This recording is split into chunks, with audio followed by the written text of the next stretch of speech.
It's finally done. Breathe, Montreal. Breathe. The Canadiens are no longer in the mix. The Canadiens are in the playoffs. It's time to drop the puck on Montreal Hockey Talk.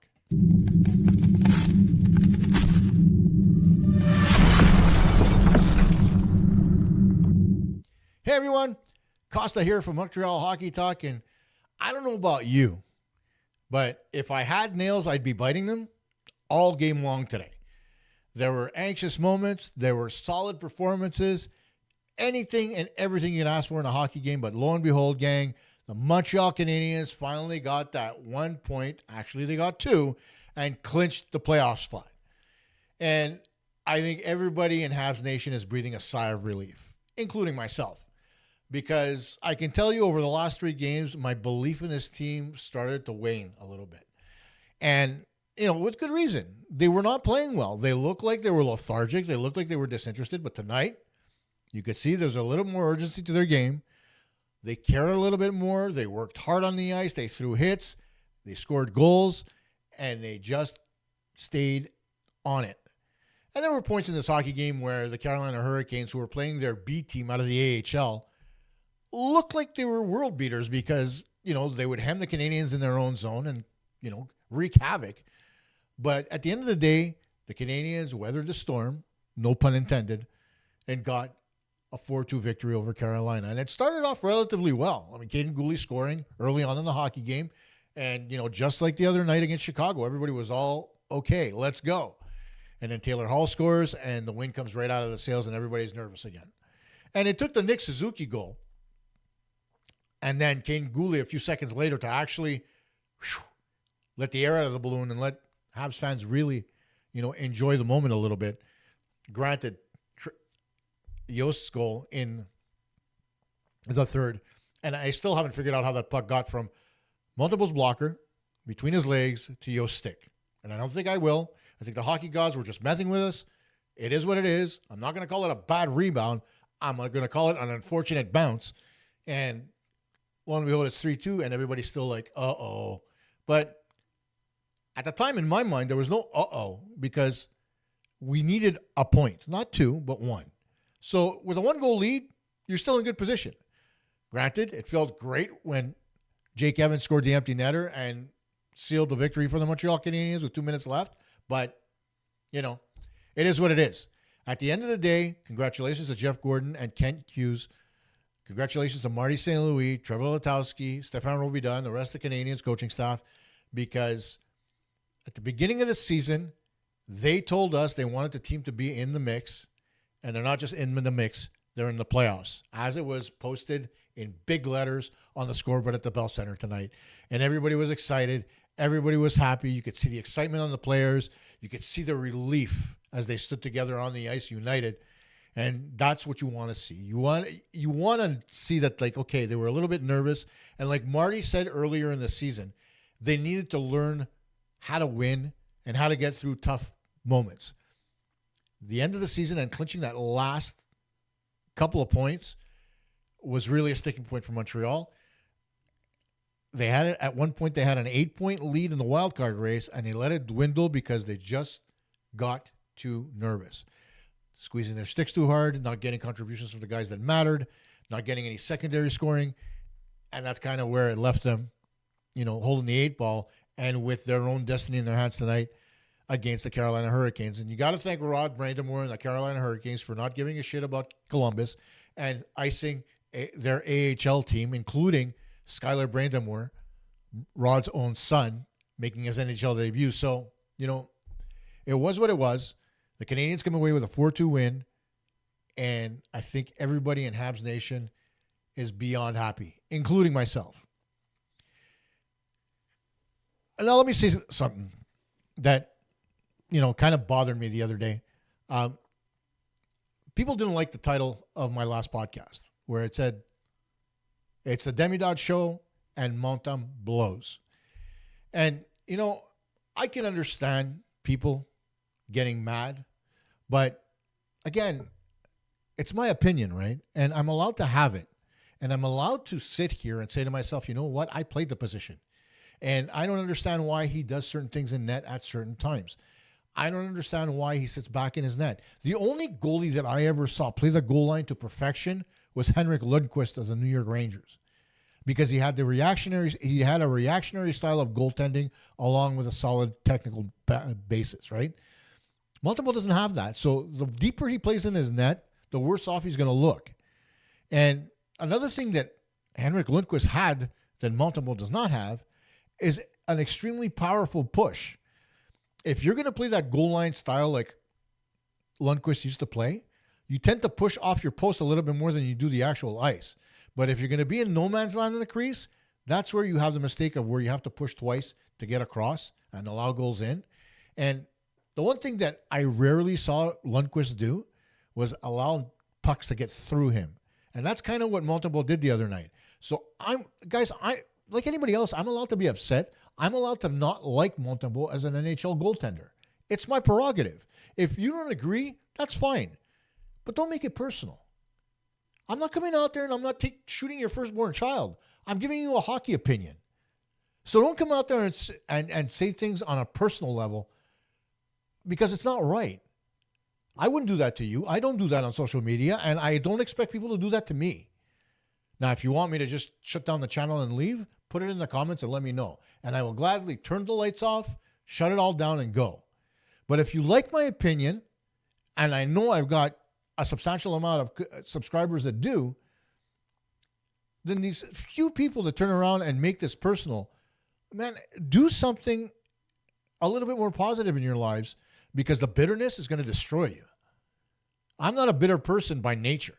I'm allowed to get angry, but don't besmirch me because I'm giving you an opinion based on my experience and what I've been taught over the years. I mean, I can give you a list of goaltending coaches that'll tell you the exact same thing that I said. It's just, it is what it is. So don't do that. But anyway, everybody's happy now. Let's move on and let's talk about tonight's heroes. Now, of course, congratulations to Josh Anderson on winning the Jacques Molson Award for being the 4th star of the season for the Montreal Canadiens. Well deserved, by the way. But tonight's true heroes were Juraj Slafkovsky and, of course, the 2-goal man, Kaiden Guhle. Uri played a game tonight that I think we all expect him to play, where he was physical, he was separating man from puck, he was dishing the puck, and he was creating scoring chances and screening the goaltender when he needed to. You saw it on Guhle's second goal. That was hard to say. He separated 2 guys from the puck along the boards, gave it back to Hutson, and then made his way to the front of the net as Hutson got the puck to Caulfield to Guhle to the back of the net, with Slafkovsky standing in front with his ass in Kochekov's face. He never saw the puck. And those are kind of the things you want to see Slafkovsky do. And I like to see him do that a little bit more on the power play. Because oftentimes I see him below the goal line or, at the hash marks, when he should be in front of the net and playing in the bumper position. And that's where I think he'd be most effective. But tonight, we saw the best of Juraj Slafkovsky. He got scoring chances. He fed his teammates for scoring chances. He got an assist, and he was physical along the boards. Definition of a power forward.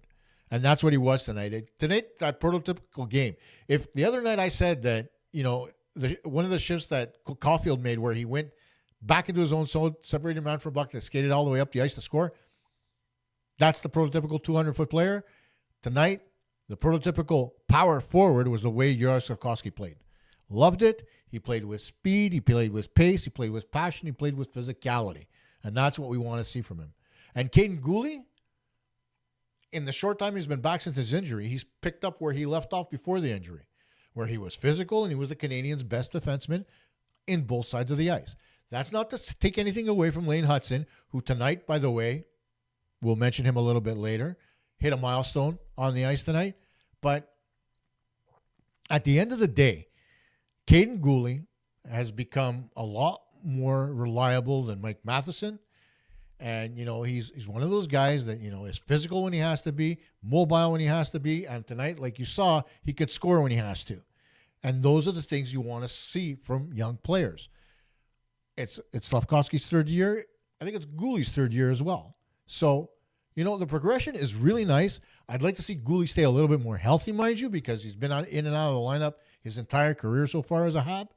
But overall, if every player were to progress the way they do, the way we saw Slafkovsky and Guhle tonight, Caulfield and Suzuki hitting 89 points tonight. I mean, there's a lot to be said about where development was prior to Marty St. Louis coming in and prior to JF Houle and Pascal Vincent working in the American Hockey League to where we are now. And so that whole issue of the Canadiens not being able to develop players, that's gone. They did their job now at the NHL level. They developed their young superstar talent at the NHL level. They've got their players developing at the American Hockey League and the ECHL level. So the organization is back to that upward trending curve where you need to be where player development is concerned. So let's keep it that way. Let's keep these young guys like Slafkovsky and Guhle feeding pucks and creating points and creating offense, because going into the playoffs, the Canadiens are absolutely going to need their contributions no matter what. Now, speaking of milestones, I just mentioned Nick Suzuki getting his 89th point of the season. He was 1 point shy of hitting 90. The last time the Canadiens had a 90-point player in their roster was 95-96, where both, I believe it was Damphousse and Pierre Turgeon did it.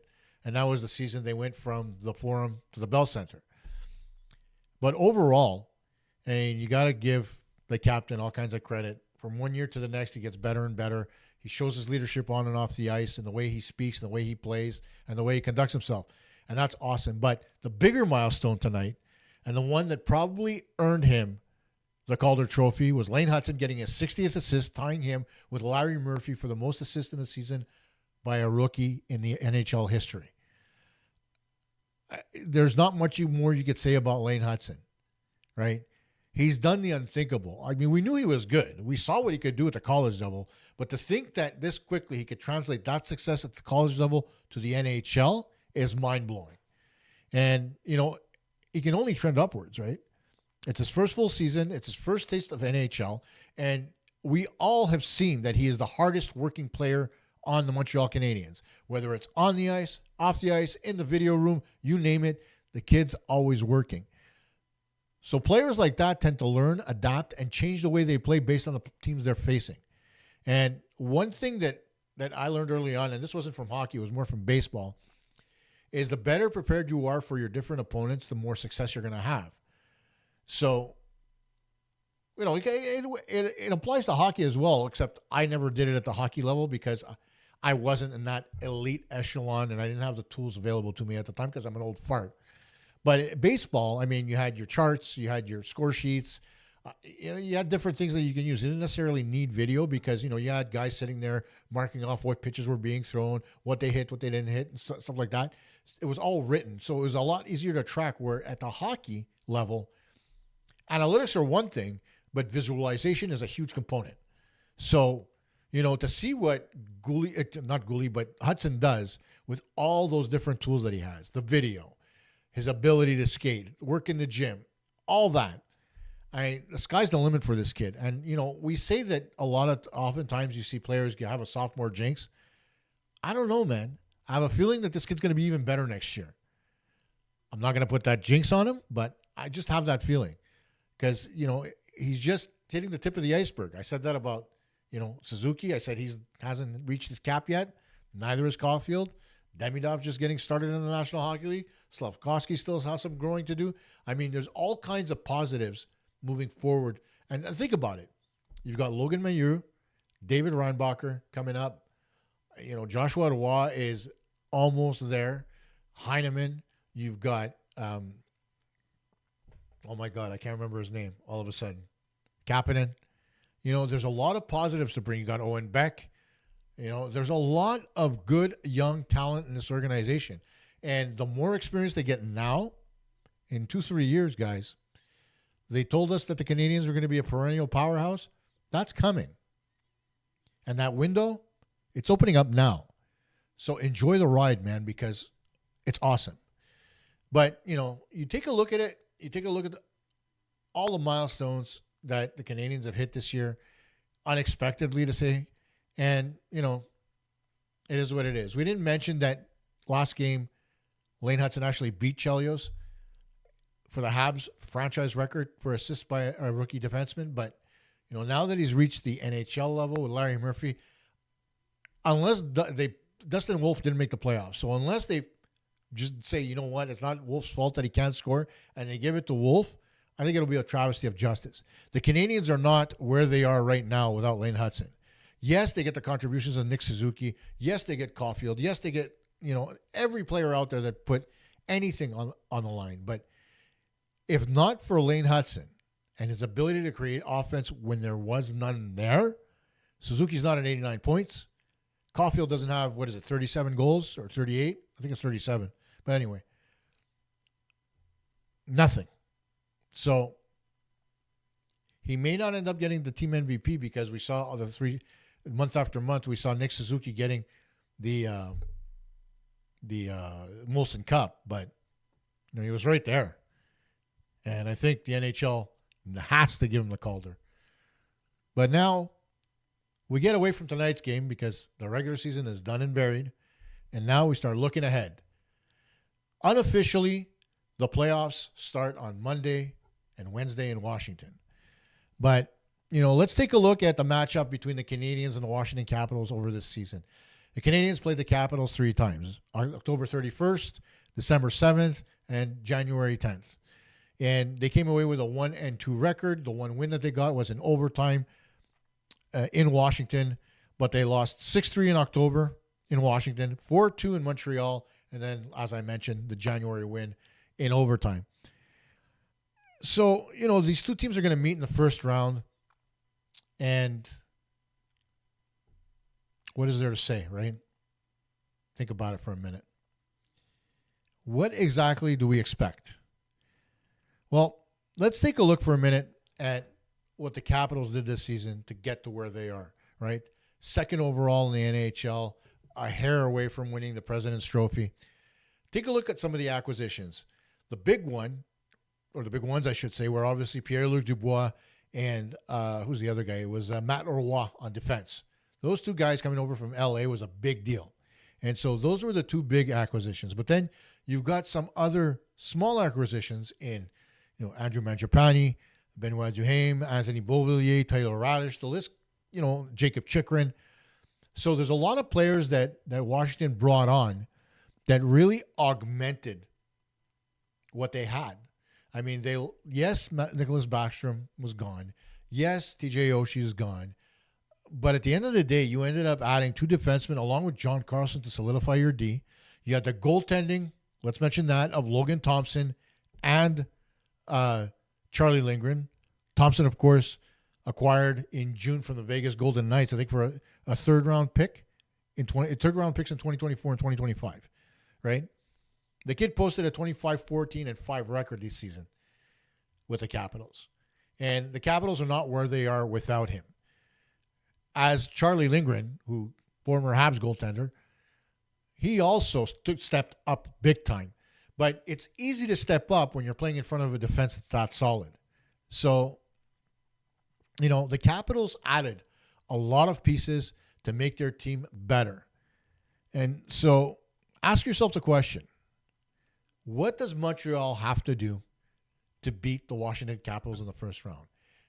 It's a tall task. There's a lot that has to happen. And it starts with shutting down the Washington top 6.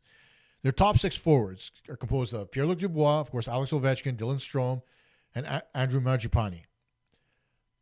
Those guys tend to produce the majority of the Washington offense. You could throw Tom Wilson there as well.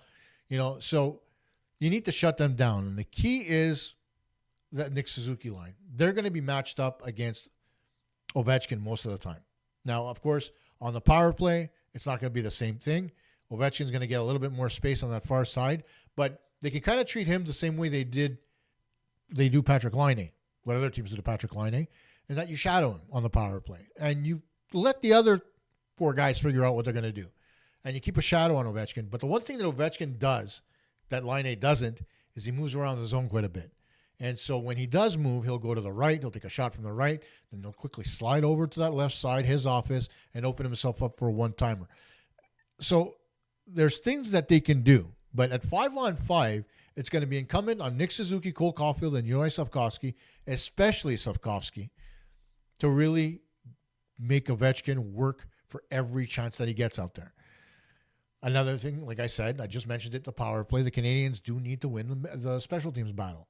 They need to make sure that, they try to mitigate, first of all, not take as many penalties against Washington as they would normally do. And that's a tall task considering the speed that the Washington Capitals have, but it's not in the realm of impossibility. So the Canadiens need to try to mitigate how many penalties they take, but when they do take penalties, they have to make sure that they win that special teams battle, kill them off, and they need to be better on the power play because the Capitals don't give you too many power play opportunities, and they're very good 5-on-5. So the Canadiens are going to have to find ways to score somewhere, and that first advantage has to be on the power play. They need to get scoring on the power play. They need to get back to what they were doing earlier, where instead of, this overload that they put in place recently, they need to make sure they get back to the 1-3-1. Make sure they get pucks over the line. Line has to pull the trigger. There has to be traffic in front. So you've got to have Slafkovsky in that bumper so that he can slide between the slot and the front of the net. I mean, we've seen it time and time again, right? They have more success when they do that, and they got to make sure that when Line can't shoot, they take shots from the opposite side of the ice. That's one thing in the power play that we don't see very often. They keep thinking, okay, we got to keep going to the same side. Why? Because all three of their forwards are right-handed shots, right? You've got one other forward in Slafkovsky who's lefty, and Hutson that's lefty on that first wave. The second wave, yeah, they've got a few more lefties on that second wave, especially when you think about, Newhook, Demidov who's there now, Matheson. I mean, all those guys are lefties. So, only Suzuki, I think, is the only right-handed shot on the second wave of the power play. So you've got to take shots from everywhere. You've got to not try to finesse the power play all that much, but you need to generate on the power play. So what I mean by that is try to work the puck into the slot. Force them to make moves to try to get that puck out of the slot, because that's the one place we never see the puck go on the power play. It remains on the perimeter all the time. That bumper's not being used effectively enough. You need to get that puck in the middle to create not just a scoring chance, but confusion. There used to be a drill that I used to teach my players that I called it the 4 drill. And basically it started with the puck going from the half wall to the point down below the goal line to the bumper. I called it the full drill because it's the 4 points, right? But I used to run that drill time and time again so that players got used to moving the puck quickly. You didn't have to one-touch a pass, but you needed to take less than a half second because you already knew where the puck was going to go. Why? Because the person who starts the play is the one that dictates the play. Okay? So you would get that puck. It'd be very simple. It would go bumper, board, point, below goal line, bumper, 4. The figure 4, and then puck was 9 times out of 10 was in the net when it was done properly, because team starts to chase the puck at that point because you're moving it so quickly as opposed to focusing on where your players are positioned. And when you do that quick 4-pass play to get it into the bumper, your bumper player can then shift over a little bit so he has a better scoring angle.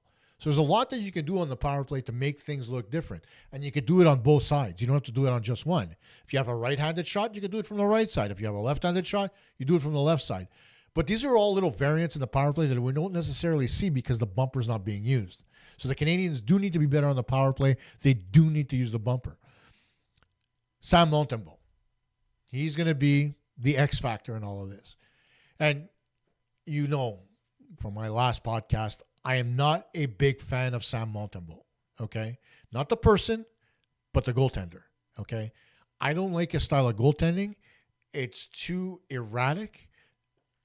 I think I said it on Blue Sky tonight. It's not a question of, anything in particular that I want to see from him other than a little bit of consistency. Because we see bad goals, and then we see nights like this, right? You can take out the bad goals. You can mitigate the bad goals all you want. But you got to get those games out of your system. And you got to play better. You got to be a little bit more aggressive.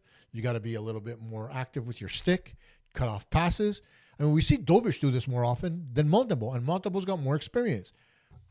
Use your stick to break up plays. When pucks are coming cross crease and a guy's coming in on you, throw a poke check out. Don't be afraid. If you're worried about losing your stick, make the knob on your stick bigger. Come out, challenge. Don't slide across. If the puck's going back towards the slot, slide across and out diagonally. You don't have to go across and up. Those are all little things that Montreal needs to work on because you see it. Pucks will go from the left side, let's say, towards the slot. And instead of, if the player in the slot is up near the hash marks, what Montreal does is he slides across to get square and then he comes forward instead of sliding directly out to where the shooter's coming from to make himself bigger, faster, forcing the shooter to make a play. All right? And you don't have to go that far out. Just beyond the top of the crease is good enough. Instead of sliding relatively flat along the goal line where you're giving up more of the net. Those are the things, that's the consistency I want to see because there are times he does it right and there are times that he does it wrong. But there's got to be a consistent level of faith in the way he can play the game. He knows what to do. There's no doubt that he knows what to do. We've seen him do it. He doesn't have to be spectacular, but we've seen him be effective without giving up bad rebounds. When he's not effective and he's a lot more reactionary than he is passive, that's when he gives up bad rebounds and that's when he gives up bad goals. So if he's more consistent in his technique, he'll be better for it. That's what I want to see from him. Just a level of consistency that's going to allow the Canadiens to play a more relaxed, aggressive style. Because when they don't have faith in their goaltending, we've seen the Canadiens play a little bit too defensively, not get the shot output that they want, and end up on the wrong side of the score. That's where I want Montreal to be better. I'm not asking them to steal games. I'm just asking them to be consistent and not allow bad goals. That's it. Make saves when we need them. Because down the stretch, he didn't make saves when we needed them. And that's what hurt the Canadiens more often than not. Now, the one thing that the Canadiens, like I mentioned, they have to be disciplined, but they have to match the pace of the Capitals. They can't play slow, right? You can't play a methodical style against the Washington Capitals because they'll turn the puck the other way and bury it down your throat before you can blink, right? So match their speed. Control the mid-ice lane, straight up and down the ice between the dots. If you control that lane, you'll control the hockey game and you'll mitigate the amount of chances that Washington gets. But you have to play it fast. It can't be slow. It can't be methodical. It's got to be quick and transitionary. Okay, so the puck has to be off a stick, on a stick, in a relatively small amount of time. A lot of times we see the Canadiens hold on to the puck a few seconds too long. Like we saw it, Matheson tonight made that same mistake where he holds onto the puck a second too long and then passes get intercepted. We saw Sam Montembeault do it where he stopped the puck in front of his net, looked like he was going to play it right away, waited too long, and it almost ended up in the back of his net. So it's incumbent on the players to move the puck quickly and move their feet to be able to get the puck down the ice as quickly as possible to attack off the rush. Because when they attack off the rush, the Washington Capitals are not the strongest team on the back check. That's where you can get an advantage on them, is getting out in transition quickly and creating chances off the rush. Those chances where you think you're going to be sedentary in the zone and move the puck around as if you were on the power play, against the Capitals, that's not going to work. You got to make sure that you move the puck quickly, effectively. And the other thing, too, is make sure you get shots on goal. I mean, you got to make sure that you shoot the puck because the Canadiens have been trying to thread the needle a little bit too much lately. Get 30 shots, get 40 shots. I don't care if they're good, bad, indifferent, ugly. It doesn't matter. Generate rebounds, crash the net, do the little things to be able to get goals. Because, again, down the stretch, the Canadiens didn't do that. The Canadiens were looking too much to finesse and get a shot into the top corner to make it look good. But when they needed goals, they needed something dirty. Like the old school Brendan Gallagher goal where the puck's in the crease and he's digging away at it to get into the net. We didn't see that. Those are the things the Canadiens are missing from their game. They need to get those back, and they need to have that against the Capitals. They also need to get depth scoring. It's nice to see Nick Suzuki and Cole Caulfield score or Slafkovsky score, but you're going to have to get scoring from the second line with Demidov, Laney, and Newhook, but you're going to have to see it at 5-on-5. Power play, I don't think there's going to be that many. So, you're going to have to see some production 5-on-5. And then, of course, we've seen some production from the other line of Anderson, Dvorak, and Gallagher. I'd like to see a little bit more. And the fourth line, you start putting a couple of pucks in the net. Enough with the goalposts. Enough with the near misses. Bury it. And if the Canadiens start to get contributions from all four lines, the Capitals are going to be in trouble. It's what got them in trouble in 2010, because in 2010, if you remember, you had guys like Dominic Moore, Maxime Lapierre. Who else was there? Oh, there was one more that I wanted to mention. Can't remember the name.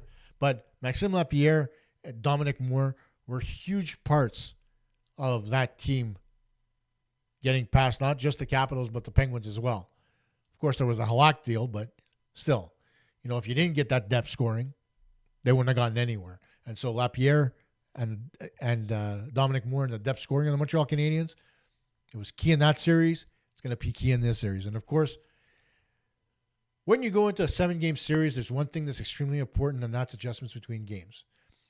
And that means the coaching staff's not going to sleep. Neither should the players. Right? Okay, yeah, you're going to get sleep, obviously. But what I'm saying is that after games, get your rest, get up early, get back to the rink, start watching some video. Look for adjustments. Look for things that you did wrong. Right? There's so many tools out there for players to be able to see their shifts only and see what they did with their line mates, what they didn't do with their line mates, what they did during a line change, what they did when they had long shifts. They'll see their shift time. They'll see whether or not they have to shorten them up. The coaches will come out, adjust their strategy, do something different on the ice. Those adjustments, not only at the player level, but the coaching level, have to be done game to game, win or lose. Okay? If you see in game one, you win game one, and the Capitals are doing something well, you're still going to want to adjust to take away that stuff that they do well. You're not going to give away what they did, the rest of what you did well, but you got to continue to adjust to every single thing that your opponent does. Game in, game out. I think the coaching staff will be good enough to do it. They're going to have a lot of help. It's going to be up to the players to actually put this in practice and do the same thing on their own individually. There's a tool that they use in the NHL that's called Instat. And that literally, the minute the video is done for a hockey game, it goes and it's run through AI, and AI reports everything. Okay? Ice time, shots on goal, shots missed, blocked shots, length of shift, any analytic you want, it's there. And it's at their disposal. They want to see goals against. Oh, I was on the ice for this goal. Click. Let me see what I did. They have all those tools. They have them available to them in less than 24 hours. So use them. Take advantage of them. Learn from them, because in the playoffs, every advantage that you get is super important. And so, in a nutshell, if the Canadiens use their speed, stay out of the box, get strong goaltending from Sam Montembeault, and avoid getting into the Capitals' physical style of play, they'll be able to win the series. Now, whether they do or don't is up to them, but the important thing is that right now, we're talking playoff hockey. Playoff hockey, people. I was the only person, I think, back in September who said the Canadiens are good enough to make the playoffs, and everybody thought I was crazy. It may have been I think Aaron Ward was the only other person that said the Canadiens would make the playoffs. Wasn't wrong. With Laine back in the lineup and, the progression of everybody on the team, preseason, it looked like, yeah, they're saying in the mix. I'm saying, yeah, they can make the playoffs. Mind you, that was predicated on the fact that I thought that Caden Primo would be able to deliver more to the Montreal Canadiens. He didn't. Jakub Dobiš managed to get into the lineup and do that. But by and large, the formula still worked the same way. You got solid goaltending for most of the season from Sam Montembeault. Not great, but solid. You got solid backup goaltending from Jakub Dobiš. And then you got progression from young players, the addition of Lane Hutson, the addition of Ivan Demidov. There's a lot to be said about this team. And again, credit to the coaching staff, credit to the players, credit to the fan base, because we stuck by him. There were times this season in December where everybody was going to write him off and we're going to say, you know what, let's blow it up and let's trade away Dvorak, let's trade away Savard, let's this, that, and whatever. They stood fast. They went on a run after Christmas. limped into the Four Nations, came out of that stronger than strong, limped into the playoffs. If there's any indication here, folks, the way the Canadiens ebb and flow, that first series against Washington is going to be a doozy. Go Habs, go.